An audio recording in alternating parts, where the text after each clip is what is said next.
Salut tout le monde, on se retrouve aujourd'hui dans une nouvelle vidéo et on va faire une dernière vidéo Back to School de cette année 2016 et tout simplement j'avais envie d'être un petit peu nostalgique et de me replonger un peu en enfance ou du moins dans mes souvenirs. Donc aujourd'hui on va comparer ensemble mes fournitures scolaires du primaire au lycée et du lycée à la fac.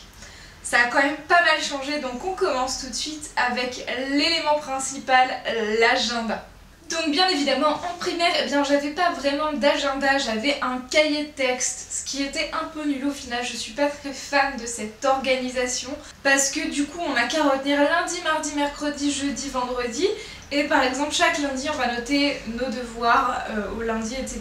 Il n'y a pas vraiment de date, à chaque fois on est obligé de réécrire telle date, tel jour, etc. C'est un peu nul au final je trouve et j'aime pas trop ça. Donc au primaire j'avais le cahier de texte classique.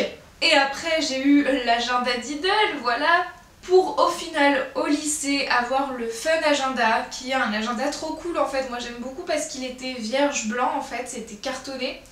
Et on avait une couverture plastique et du coup on pouvait vraiment décorer comme on voulait son agenda, le customiser, etc. C'était super cool et intéressant.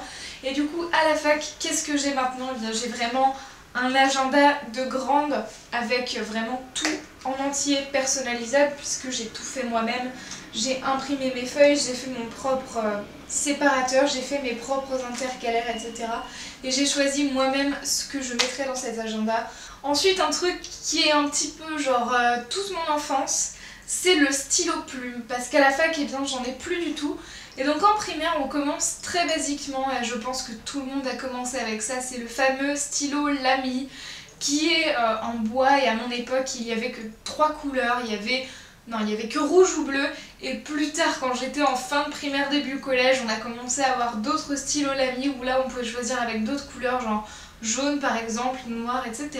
Et j'ai découvert très récemment qu'ils en faisaient même en rose ou autre, et un énorme avantage de ces stylos, c'est que pour une fois, on avait la séparation droitier-gaucher, et ça c'était super cool parce que je suis gauchère, et toi-même tu sais à quel point c'est galère pour trouver ses fournitures scolaires quand t'es gaucher, notamment pour les ciseaux. Ensuite, quand je suis passée au lycée, j'avais des petits stylos plumes, mais rollers en fait, qui étaient comme ceci. Et là, je vous ai retrouvé le modèle exact que j'avais, qui est un modèle tout petit, vraiment, genre il tient dans ma main, quoi. Genre il est même pas très très grand, il est tout petit. Je sais pas comment je faisais pour écrire avec ça parce que je devais avoir une plus petite main qu'aujourd'hui, parce que là c'est juste pas possible. Et il était rose fuchsia avec des petites têtes de mort dessus. Donc voilà, absolument toute mon adolescence. Et donc maintenant que je suis à la fac, tout simplement quand je prends des notes en cours, c'est avec un vrai stylo bille et non plus du tout un stylo plume. Mais j'ai quand même un stylo plume parce que c'était un petit peu mon grand rêve, mon kiff un petit peu d'avoir un joli stylo plume que j'allais garder et que j'aurais toujours sur moi en cas de besoin. Et j'ai choisi celui-ci qui est argenté exactement comme mon planeur, bien évidemment. Et donc je le trouve très beau, je crois que c'est un Waterman. Et du coup en fait dedans j'ai mis une petite cartouche d'encre, mais j'ai pris du rouge pour faire un peu, voilà, un peu plus kitsch, un peu plus original. Et comme ça je me dis pas genre ça va être un vieux stylo plume bleu dont je ne vais jamais me servir.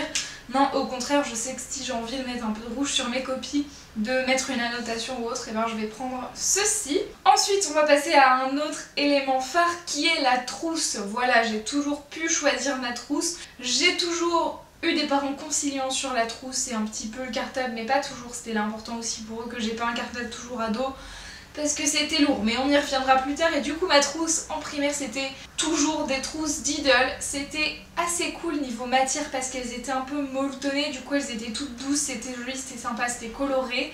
Bref, c'était top pour l'époque.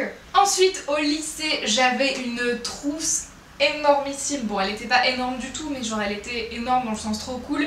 C'est-à-dire qu'elle était orange, rose et violette.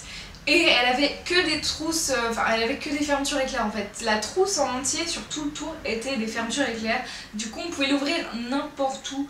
On n'avait pas besoin de toujours la prendre, la sortir de son sac et la mettre avec la fermeture éclair dessus quoi. Non, là on pouvait la mettre dans n'importe quel sens, ça s'ouvrait quoi qu'il arrive, c'était trop cool. C'était un peu kitsch, il y avait aussi des potes pas très sympas finalement, des camarades de classe qui s'amusaient à ouvrir toutes les fermetures éclair de ma trousse et du coup j'étais obligée de prendre 10 minutes à tout refermer, c'était assez relou. Et maintenant que je suis à l'université, j'ai 2 trousses. et vous allez voir que mon côté enfant se retrouve essentiellement au niveau de la trousse. Donc premièrement, j'ai cette trousse-ci qui est très classique, très universitaire, très mature, voilà, hein, clairement. Elle est très bien aussi et il me semble qu'elle était en cuir, donc j'adorais la sniffer en cours. Bref, c'est assez chelou, je vous l'accorde. Mais très récemment, en fait, je cherchais une nouvelle trousse pour cette année scolaire 2016-2017 et je ne trouvais pas. Et au final, je me suis dit, oh, j'ai trop envie de reprendre une trousse peluche. Et j'ai trouvé ça sur le site de Disney. Et du coup, ma trousse, maintenant, c'est la trousse Sully. Voilà, j'ai 5 ans dans ma tête et à chaque fois, je regarde cette trousse et je me dis, elle est trop mignonne. Et ça donne envie de travailler, ça donne envie de l'utiliser surtout. Donc voilà, moi ça me rend heureuse de la voir. Si ça vous intéresse, elle est à 10 € sur le site de Disney Store. Et peut-être que vous pouvez la retrouver au magasin et sinon il y a 5 € de frais de port à savoir, c'est quand même important parce que c'est quand même la moitié du prix de la trousse, bref. Ensuite on va passer au stylo, au feutre, aux trucs comme ça. En primaire, le truc qui à mon époque faisait fureur, c'était les stylos qui sentent bon, voilà. Donc c'était un truc un peu trop kitsch, trop hype. On avait d'un côté les feutres qui sentent bon et de l'autre côté les espèces de stylos fins un peu gel qui sentaient aussi, genre je me rappelle du parfum noix de coco, cerise, des trucs trop ouf. Bref, à l'époque c'était la folie, je cherchais pas à comprendre. Ensuite au lycée, le truc un peu hype que j'utilisais plus déjà, c'était les stylos à paillettes comme les gels en fait, mais avec des paillettes dedans parce qu'on ne s'en lasse jamais. Ou ce genre de stylos en fait qui sont des stylos argentés. Du coup là j'ai un doré, avant j'avais des roses, des rouges, j'avais toute la collecte, c'était un truc incroyable. Et maintenant que je suis à l'université, c'est un peu plus triste puisque ça se résume à ça comme stylo un peu chelou, on va dire, voilà. En plus de mon stylo bille, j'ai le stylo Friction qui s'efface. Je ne le rappellerai jamais assez, mais ne notez rien d'important avec ce genre de stylo, ne faites jamais un partiel avec ce genre de stylo. Pourquoi? Parce que c'est un stylo qui s'efface à la chaleur. Donc si vous laissez vos cours au soleil ou que le gars qui corrige les copies laisse votre copie au soleil, va prendre un café et revient, votre copie elle a eu le temps de blanchir et tout est vierge. Ça fait pas très plaisir. Donc voilà, et sinon l'autre stylo un peu voilà, plus kitsch on va dire, c'est ce genre de trucs qui sont en fait les Papermate en fait, et c'est des petits stylos comme ça, feutres très classiques. Et ils font des couleurs un peu sympas, genre là j'ai un rouge très banal, mais ils font aussi violet, bleu ciel, vert pomme, violet, orange et rose fuchsia. Ensuite on va comparer la prise de notes. Et il y a des choses qui ont changé et au final d'autres auxquelles on revient toujours. Quand j'étais vraiment petite, on commençait toujours par écrire sur deux types de carnets, les cahiers A4 et les cahiers A5. J'aimais beaucoup les cahiers A5 et en plus ils avaient tous une jolie couverture plastique très sympathique. Moi j'aimais bien, j'ai toujours le souvenir d'un cahier de maths format A5 avec une couverture jaune trop de cool. Bref, c'était mon délire aussi.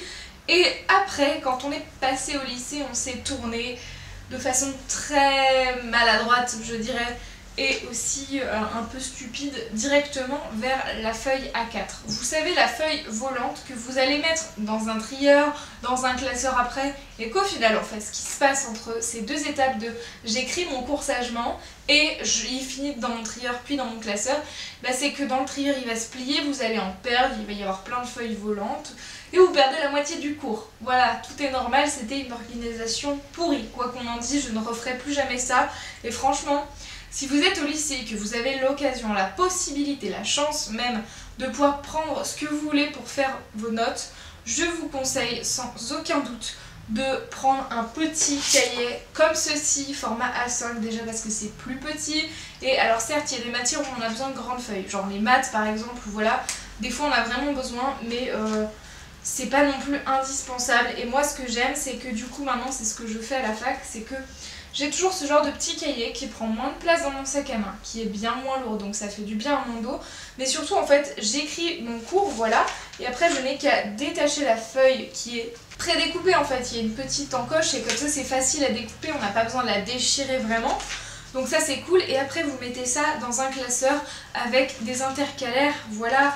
C'est un peu le concept du trieur amélioré, c'est que vous n'avez pas besoin d'avoir plein de feuilles volantes, vous avez tout dans un cahier et éventuellement il y a plein de petits cahiers comme ceci qui sont faits très bien avec des petits intercalaires et comme ça vous pouvez avoir vos intercalaires directement sur la journée, sur toutes vos matières que vous avez, et après vous y mettez dans le classeur. C'est moins fouillé, c'est un peu la même organisation que le trieur, mais en un peu mieux je trouve, et c'est ce que j'utilise à la fac. Ensuite, il y a aussi une grande différence de livres, tout simplement parce que quand on est en primaire, on n'a pas beaucoup de livres, voire on n'en a pas du tout. Moi, les seuls livres dont je me souviens, c'était quelques livres de lecture que j'avais en CP, qui étaient un peu des devoirs à la maison. Et sinon, après, là, ça se gâte plutôt quand on arrive au collège et au lycée, où on a vraiment des livres. Mais genre des livres, genre une pile de livres. Genre, je me souviens, j'avais une pile de livres, genre haute comme ça. Et tu comparais les terminales L avec les terminales S. Nous, on avait 10 à 12 bouquins. Et les terminales L, on avait 6. Et là, on se sent bien niqué quand même, parce que petit 1, les terminales L ont plein d'épreuves anticipées par rapport au S. Donc quand ils arrivent en terminale, ils ont moins de matière parce qu'ils se sont déjà débarrassés de la bio, des maths, etc.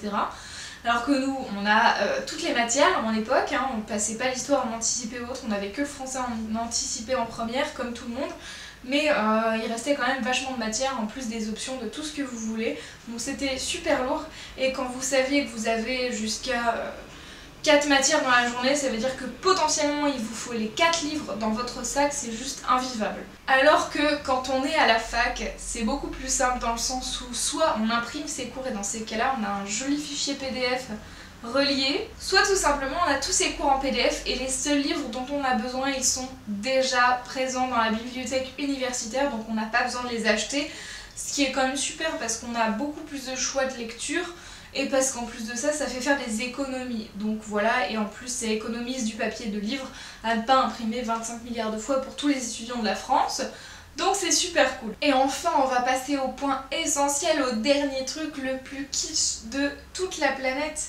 C'est le cartable, le choix de toute une vie, de toute une année, de peut-être plusieurs années. Donc qu'est-ce que j'avais moi à l'époque? Donc premièrement, en primaire, j'avais, comme tout le monde, le fameux sac à dos Chippy, j'en ai eu un Barbie, etc. Mais c'est toujours le même type de sac, c'est le fameux sac cartable qu'on met au dos avec les deux petites bretelles fines comme ça, et que ça ne va que sur un môme de moins de 10 ans. Et quand je suis arrivée au lycée, j'avais un fameux sac à dos.